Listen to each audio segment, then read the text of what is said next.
I'm Amy and this is A Star Reads and this is my Sunday sum up. And today is 9/12, so this is for basically the books that I read in the beginning of September. And it's been a really good reading week-ish for me. It's a good start to September, let's put it that way. Before I get into the books that I have finished for the past week, I want to go over the four this time around, 4 books that I read in June, because we finished May, we've caught up on May, now we've got all of June for me to go through. And once I get through all the June books, we'll be done, because I started these sum ups in July. We caught up with all the books that I never got to review in the past, and then we'll just be able to focus on each week, which will be really nice, because like I said, it's really hard for me to remember much about these books because I read them in June. So I'll do my best. I'll give you my rating, as much of a synopsis as I possibly can on these books, considering it's been a while since I read them.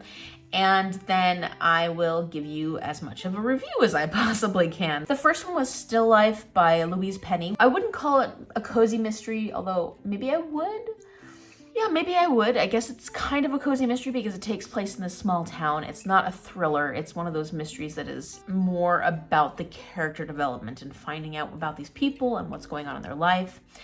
And this is a story about this woman that is found dead. I'm trying to remember as I go. My brain is like, oh, what is this story about? And there's this detective named Armand Gamache. I think it's Armand Gamache. Is that his name? Maybe. And he comes to this little teeny town in, I think he's in the province of Quebec, and it's this little town that's like right on the border between Canada and the US. It's actually more Anglophone than Francophone, and there's a big difference between that within the Quebec area and within the story. And that actually becomes really apparent in this book because people within this little town are very Anglophone. So they have culture that is more close to American because they're right on the border. Whereas in the other parts of Quebec where Gamache is from, they have more of that French Canadian culture. And so this becomes an interesting aspect of the book for me because I got to look at a different culture and then see how these two compared. And I found that fascinating because I really don't know much about the French Canadian culture in general. And so I did find that really enlightening. I learned a lot about these two different Canadian cultures that are side by side while reading this. And I know that isn't maybe a big part of the book, but it was kind of a big part for me because I don't think I've ever read a book sort of like this. And it had a very specific tone to it because of, I think, Louise Penny's own culture and where she comes from within Canada, and then also how she perceived the characters within this book based off where they lived within Canada, and as a contrast to people who were French Canadian.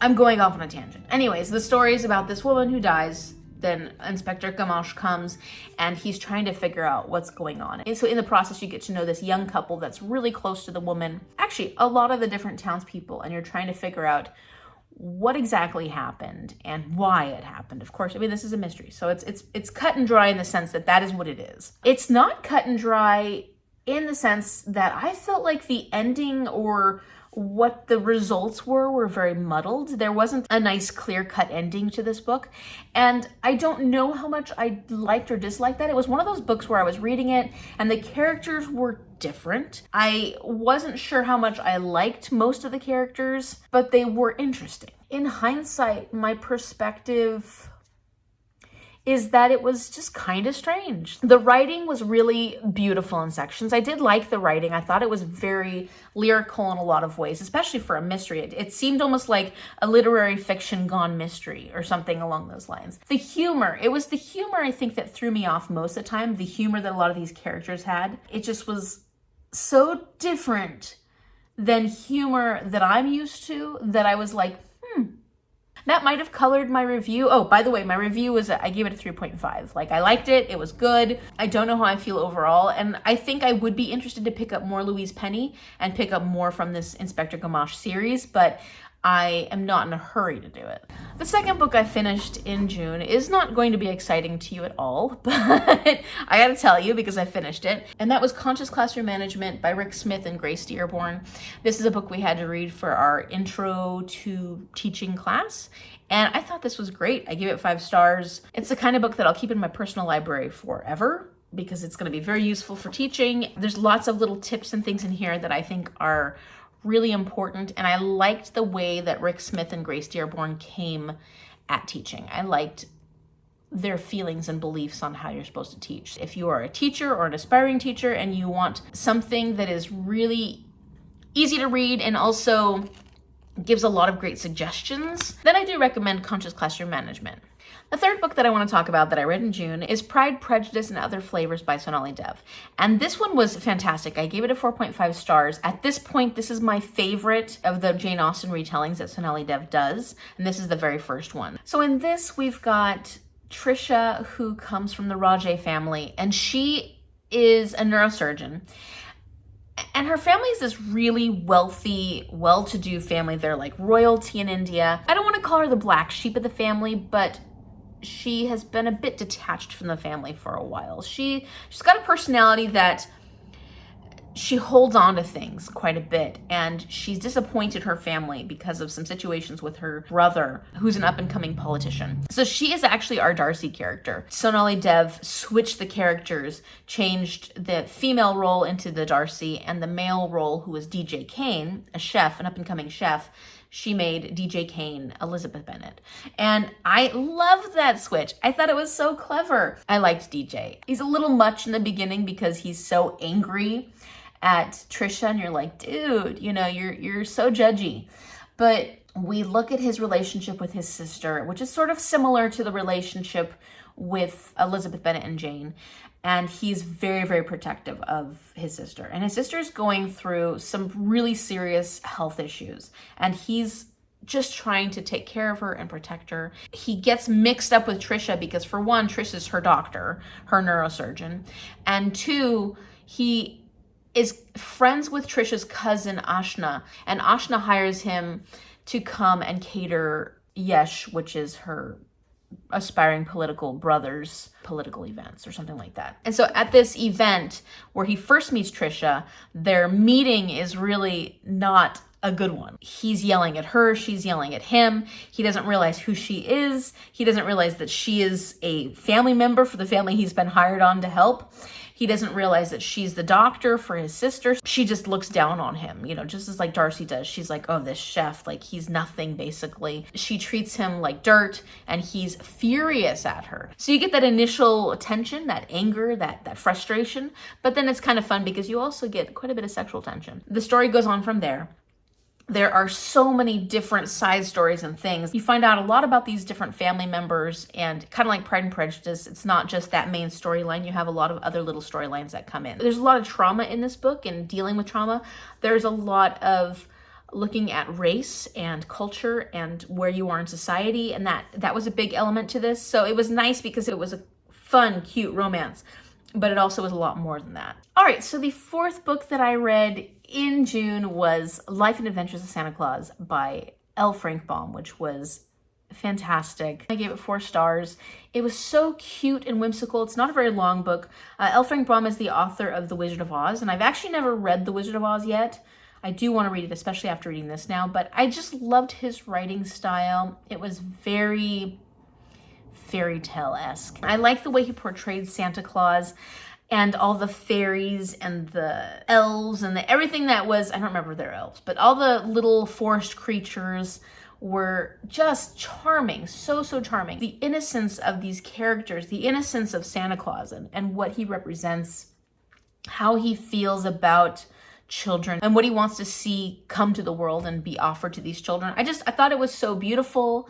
I thought the writing was so lovely. It just, the way he writes inanimate objects like water rushing, and he talks about it gurgling and laughing and stuff like that. It was so beautiful. And The Life and Adventures of Santa Claus, even though I've never had it in my life before, it's one of those books that I would love to reread during Christmas time. I could see reading this around a fire to family and friends because it feels like it would be a perfect Christmas tradition to sit down and read The Life and Adventures of Santa Claus. I know there were maybe some things that brought it down to a 4-star for me, and reasons why it's not a 5-star read, but I can't remember them now. So that's the best I can do. I have very positive feelings thinking back on it. If you get a chance this Christmas time, pick up The Life and Adventures of Santa Claus.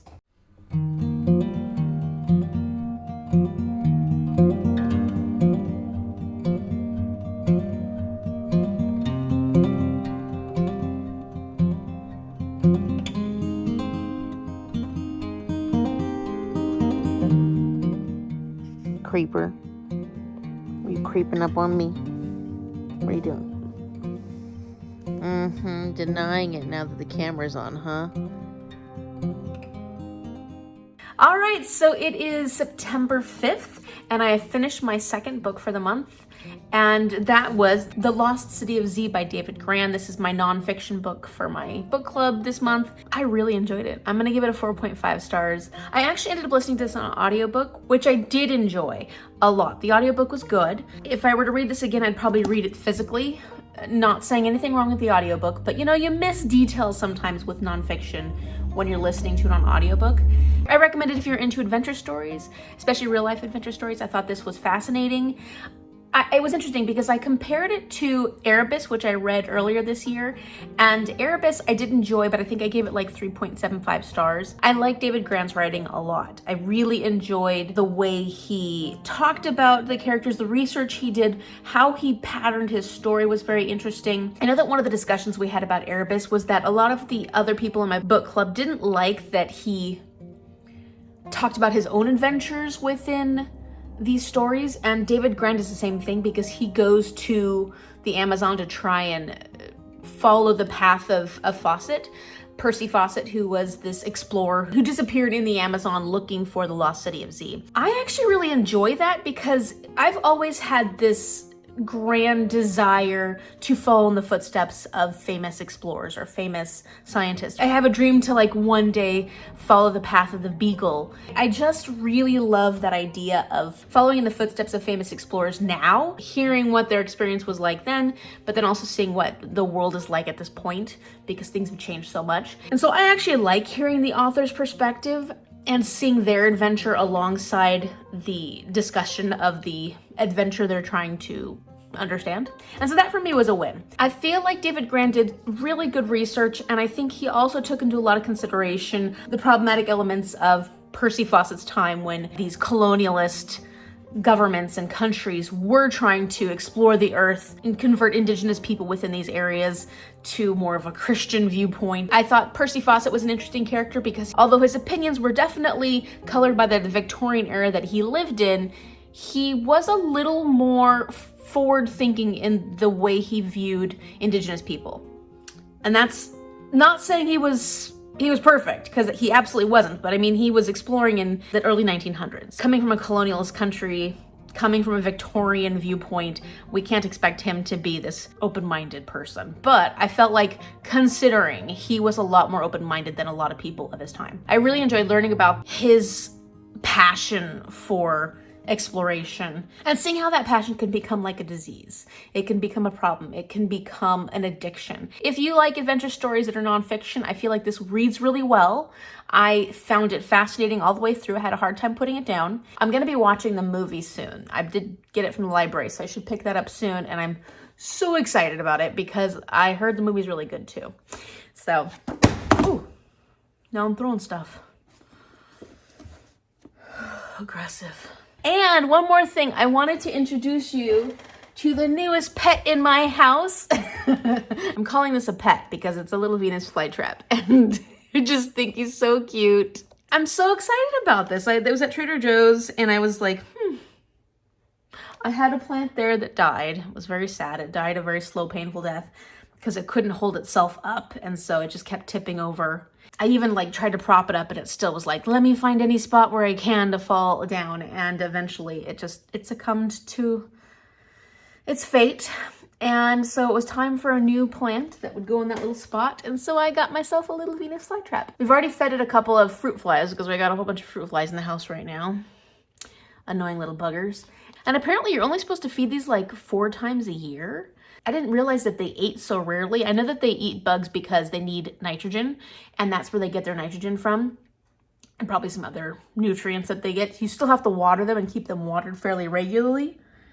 And so I'll probably put it in something else, but for right now he's staying in this nice little thing until I can find a cuter thing to put him in. Yeah, my new little pet. I just think it's so cute.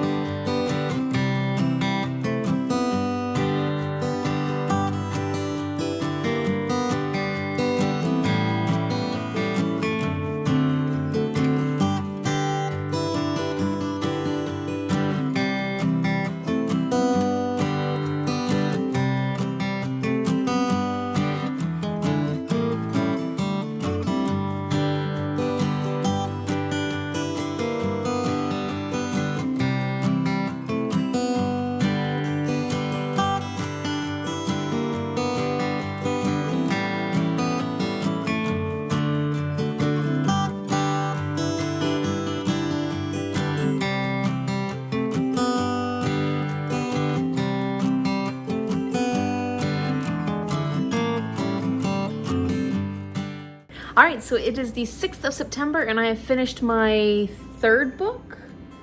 Yeah, third book of the month, which is Heartstrings and Other Breakable Things by Jacqueline Firkins. I wasn't expecting to read this, but I ended up rolling for it on my Bookathon 72-hour readathon. And I was really excited about this one because it was cute, and that's what I rolled for. I rolled for a cute book. It's a Mansfield Park retelling. There's this girl named Edie Price, and she has to come live with her aunt and her uncle, who are a bit snobbish and wealthy, and they're disapproving of her mother, who has passed, but chose to live a life that was not what was expected of their family, considering they were upper class. She's got two cousins, Maria and Julia, and they're focused a lot on more vain pursuits and a little bit selfish, especially at first. When you get to know them better, they start, at least Edie starts growing a better relationship with them. But in the beginning you meet them, they're pretty shallow and vain, and so you're kind of like, how do I feel about these girls?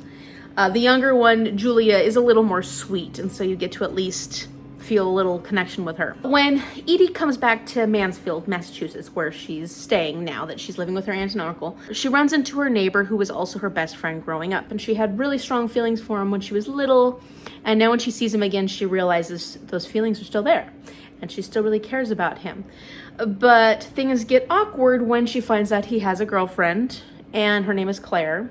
She's a stunning girl, and she has a brother named Henry. Like the Henry from Mansfield Park, he is a player, and he likes to get attention of all the girls, including her cousins Maria and Julia. And so basically it's about her dealing with her feelings about Sebastian, dealing with some things she did to her best friend Shonda before she moved there, trying to figure out her last year of high school before she goes off to college. Hopefully her plans are to go off to college. And then of course being distracted by Henry, who is very early on taken by her. So that's basically what the story is all about. And as a Mansfield Park retelling, it follows it fairly well. There are definitely changes that are made in this that are different than Mansfield Park, that I imagine the author was kind of wishing Mansfield Park had taken more of that direction, or was at least changing the story so it worked more as a romance as opposed to a literary fiction, which Jane Austen novels tend to be more literary fiction. I struggled with this in the beginning because I felt like the author had some choice similes in the beginning that just were unnecessary, and I felt like she could have used different wording. In 2019, you could have chosen better things to compare things to. But then also, there were a lot of themes of cheating in this, almost making it seem like cheating is okay. The main character was frustrating me in the beginning because I feel like she was making really poor choices. And granted, these are teenagers. Teenagers make really poor choices. And granted, we know all of Jane Austen's characters are flawed, so I guess it makes sense. It's just when you're reading a romance and your main character is one that you're having a hard time respecting, in the beginning especially, it makes it hard to get into. So it took me a while to get into this because I just had things that were like getting at me. Like I was like, I don't like these things. I don't like some of the choices the author was making. But we all get the opportunity to make our own choices. So I mean, these were choices she decided to make. But then ultimately, it really started growing on me. It was a very sweet, fun, cute romance. I mean, it's a romance. And I did end up enjoying it. It was nice to read something lighthearted. lighthearted despite all the angst, because it's teenage love. And there's a lot of angst. There's a lot of ridiculous moments, but you don't have to think too hard. You just can sit there and enjoy this story. And so I had a lot of fun reading this. I don't know how I'm going to rate it yet, but I'm here to give you a rating, right? So I'm going to say probably either a 3.25 or a 3.5, which I think is good, because to me, anything above a 3 is good. I enjoyed it. I got entertainment out of it, and I haven't yet decided how much the beginning of this really affected how I feel about it. So 3.25 if the beginning has more weight, 3.5 I'd say for the whole book. Making this too complicated. 3.5, which I think is a good rating for a romance novel, because to me romance novels are tricky to rate. And I did get a lot of enjoyment out of this, but there were elements to it that I had issues with. So yeah, 3.5. If you like cute, sweet romances, this one will get there. It may take you a little bit to get past some of the things in the beginning, if you're like me. But I do know the people that really enjoyed this, including Mom. She really loved it. And of course, it's really fun to read retellings. I really enjoy retellings. If you enjoyed that original book you read, it gives you an opportunity to kind of revisit some stories that you really enjoy.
So it is now the 7th, although I finished this on the 6th. So I finished Catch-22 by Joseph Heller yesterday, and it's making my September look like a really good reading month, because this is my 4th book that I've finished in September. Now granted, the books that I have finished, I actually started all in August. So even though August didn't look like such a great reading month, starting all those books in that month and finishing them in September is making September look like I'm reading a whole bunch. So that's great. It's giving me motivation to keep reading this month. So Catch-22 by Joseph Heller is a classic satirical look at World War II, and basically an anti-war book that is talking about all the horrible things that happened during war, the ridiculousness of it, the pointlessness of all this death. And it uses this concept of Catch-22, meaning you're damned if you do, you're damned if you don't, basically. I'm giving this 4.5 stars. I thought it was incredible. There's a lot of elements to this that will make you very, very uncomfortable, especially because it was written in 1955 and some of the terms are derogatory, and it is indicative of the time. I mean, we're following soldiers from World War II and all the prejudices they had during that time. There are a lot of stereotypes in this book based off of what people thought during that time, but at the same time, he does a really good job of making fun of everybody, and so it's almost like you see that those horrible stereotypes he's putting in there are part of the satire. And I just need you to know that there are terms in here, especially towards the beginning. Like as you get further along, you don't see quite as many of the, well, I mean, there's a lot of derogatory terms towards women throughout the whole thing, but some of the more racial derogatory terms in the beginning are not quite used as much throughout the rest of the book. But that's something to think about. That's really something to think about. That is a big factor in this book. It shows when it's written, and it shows the prejudices that people had during these times. It also shows how horribly women have been viewed and treated throughout history. including during World War II. I need to preface all this by saying that. Now, the reason I give it 4.5 stars is because this book made me laugh a lot. It's the kind of satire where you laugh a lot, but you also are crying on the inside. It's ugly, ugly humor because it's so true, and it shows you how awful war is, and it shows you how awful the situation of these men who were stuck in war, and how dire and desperate their situations were, and how little they were thought of individually, you know, how their lives are just so expendable. It's really like, it's a laugh cry sort of moment, you know, where you have to laugh, otherwise you're just gonna cry because it's so depressing. That's the whole point of satire, right? It's supposed to poke at these elements in society and what we do as nations, as cultures, that are really deplorable. That is the intention of Catch-22. There was a moment, especially one of the deaths, that I really cried at. I didn't expect to feel that strongly about it, but it was just so, it was so sad. It was really so sad. There's horrible, horrible moments throughout this whole book. Like, everything that happens in this book is appalling. So if you have trigger warnings for everything, I would be wary of this book because there's a lot of really difficult subject matter that is looked at. Of course, Joseph Heller takes more of a comedic aim at these subjects and tries to lighten them with the comedy, but they are very dark. There's a lot of gruesome death, there's rape, there's all kinds of horrible things that happen in this. So just be aware of that. So this book surrounds a man named Yossarian, who is this Syrian American who is at war. He's a bombardier, so he flies all these missions. He's had to fly 50 missions, and the corporal, is it the corporal? The guy in charge keeps raising the missions because it'll make him look better. So he keeps raising the number of missions these guys have to go on. And every single time they go on a mission, their life is endangered. And so Yossarian is tired of this, and he's tired of his life being put on the line just to make someone else look good. He's also tired of this idea that he is expendable as one individual for the greater good of the war, because he doesn't understand that. He's like, but why isn't my life important? He also points out a couple of times, it's not just the enemies that are trying to kill me, it's my own nation that's trying to kill me. Because realistically, if he dies for his nation, they're trying to kill him.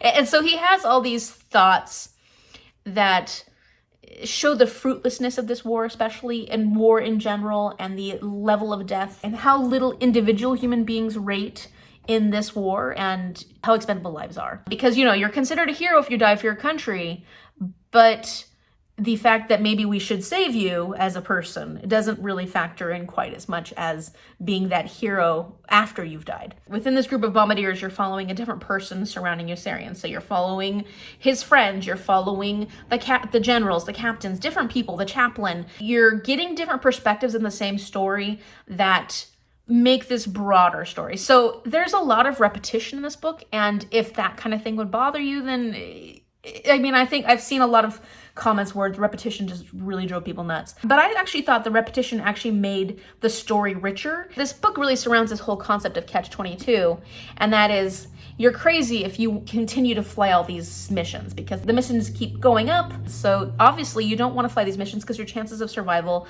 decrease. So if you ask to be taken off the missions, that's a smart thing. So you're considered sane. So therefore you're not allowed to stop flying the missions. So there's this loop that Yossarian is caught up in, because he does not want to fly any more missions, but because he doesn't want to fly more missions, they keep telling him he has to fly more missions, and they won't send him home. So you see this concept of Catch-22 over and over and over and over again in the story. I figured I would get tired of the same jokes and the same concepts pushed at me over and over again, but I actually think it really did increase the impact of the story for me. It really did make me see how ridiculous and how pointless this whole situation was. I feel like Joseph Heller did a great job of portraying that. And I didn't get tired of it. I didn't mind the repetition myself, but I could see how people might. I gotta mention, the audiobook was so incredible. If I read this again, I would probably read it physically, because I did have a hard time sometimes remembering who was who. Like in the very end, you've got like someone named Danby, and I'm like, I know I learned his story at some point, but I can't remember who Danby is. But for this time around, the audiobook was so incredible. It was narrated by J.O. Sanders, who's an actor that I've seen in a few things. I'll put his picture here. And he did such, I mean, I haven't listened to an audiobook in a while that was so well narrated. Incredible. J.O. Sanders, my hat's off to you. I wish you had gotten an award for this because I feel like maybe he did. I don't know. But it was so good. If you've already read Catch-22 and you're looking for a reread, I recommend listening to the audiobook because it just really was that good.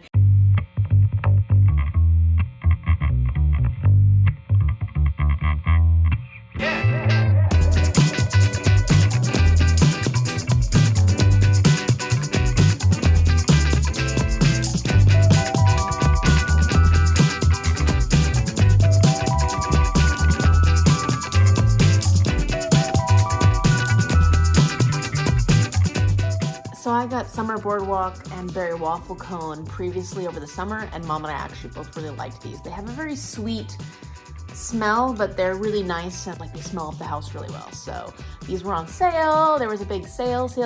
I know that there are many amazing candle shops out there, and I need to do a better job researching, especially the smaller vendors. I have found that Bath & Body Works candles always smell amazing when you light them. There's so many candles that you smell them, they smell good, but when you light them, they smell like nothing. They don't smell the whole house up. And these particular ones always smell the whole house up. So if you guys have any suggestions for small vendors whose candles do a great job of actually smelling the whole house up when you light them, I would love to hear your suggestions.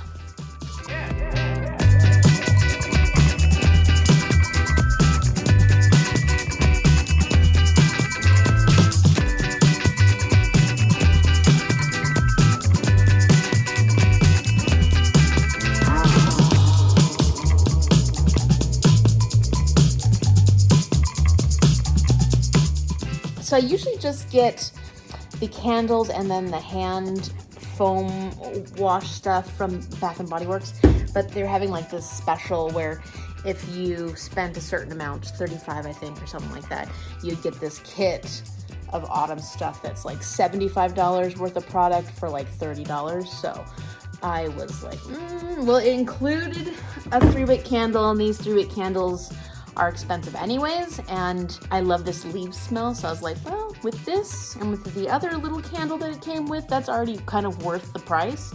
And it also gave me hand soap, so like it gave me 3 of the things I like anyways.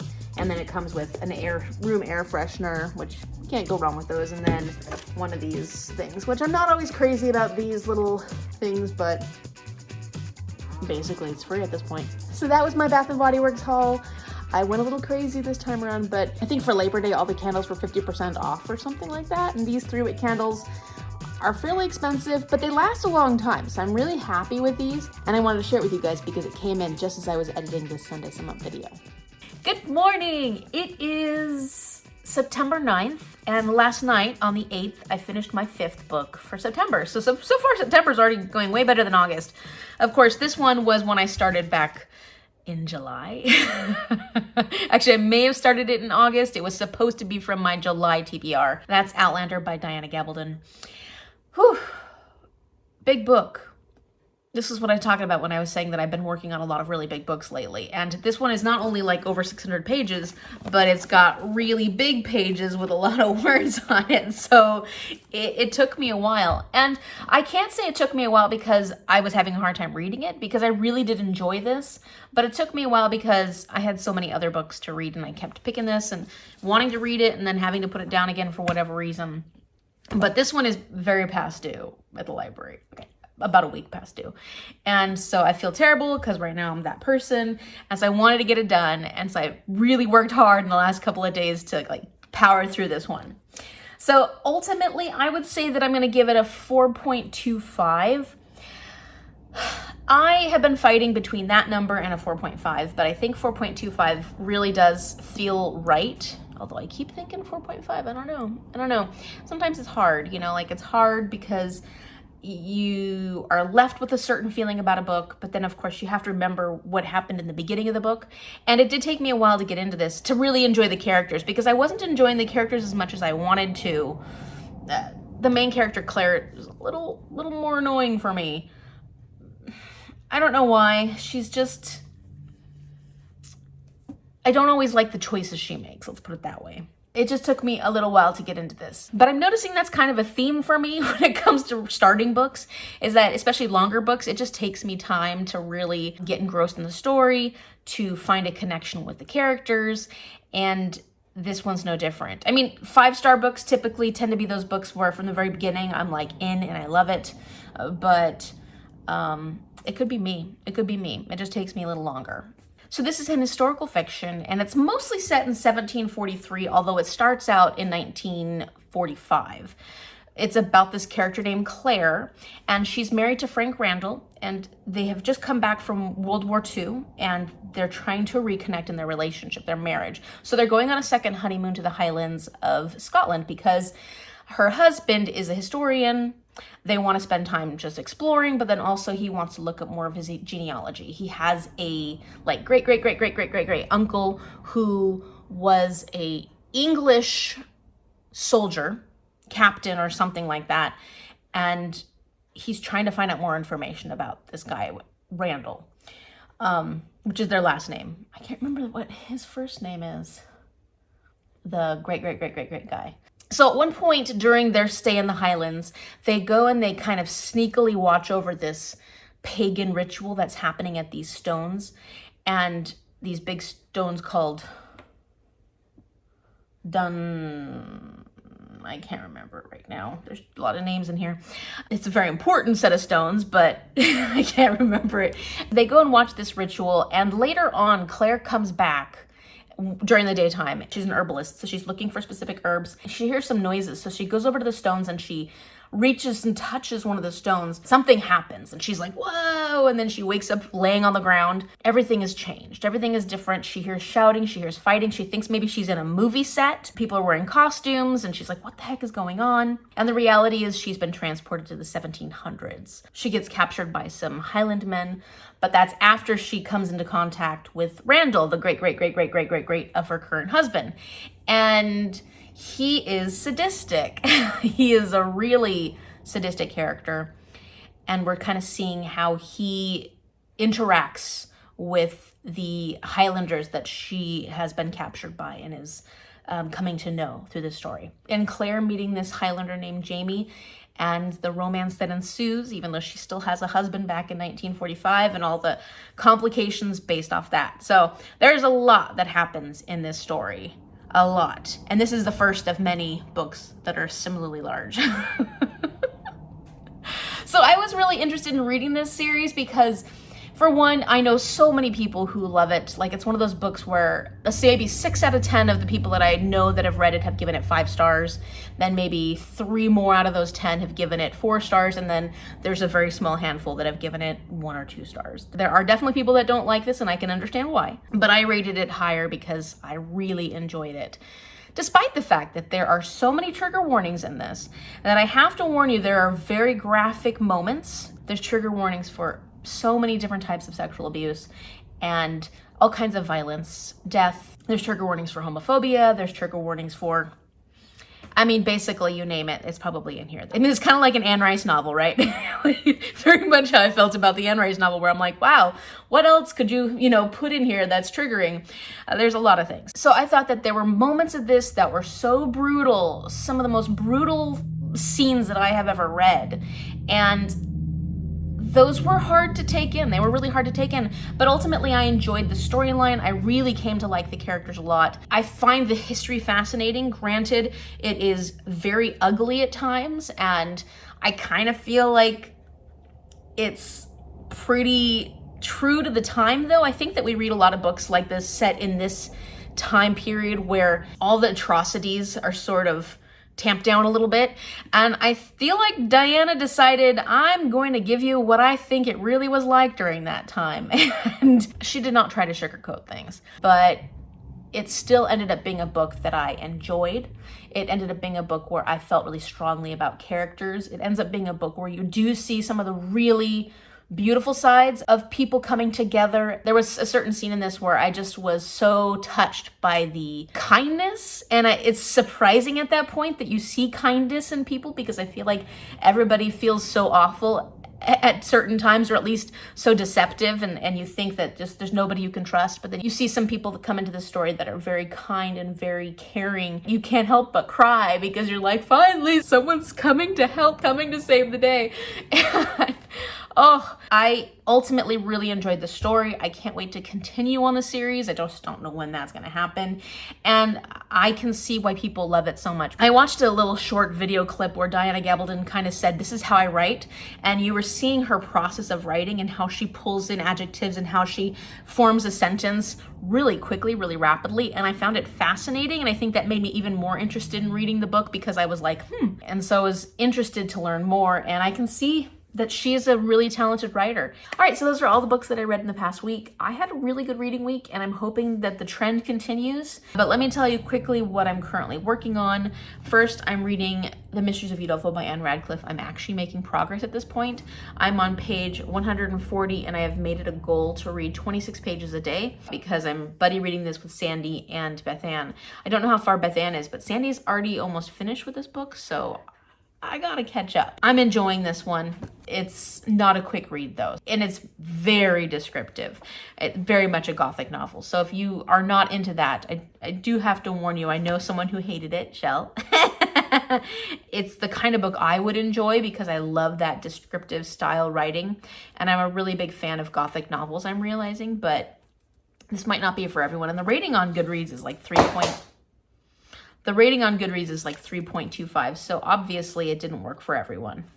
The other book I'm currently working on is China Rich Girlfriend by Kevin Kwan. Just about halfway. I'm having such a hard time putting this book down. I'm enjoying it so much. You probably already saw my review for Crazy Rich Asians. I love this series. And I'm also actively reading Scarlet by Marissa Meyer. I'm about 60% of the way through on that one, and I'm listening to that on audiobook.